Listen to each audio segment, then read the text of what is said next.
کانراد دیپل در سال 1673 در کشور آلمان به دنیا آمده که یکی از این دانشمند است. اون در زمان خودش دانشمند برجسته‌ای تو علوم شیمی و الهیات بوده که با بکارگیری همین علوم شیمی تونسته اولین رنگدانه مصنوعی مدرنو که بهش پیگمنت پروس آبی میگن رو ابداع بکنه.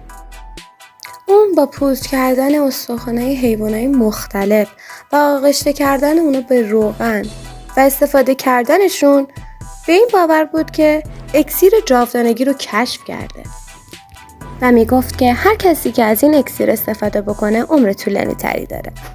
اطرافیان دیپل به این اذعان داشتن که اون عاشق تشریح حیوانات مختلف بوده.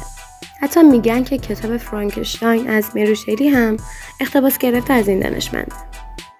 حالا شما بگین به نظرتون اون دیوونه است؟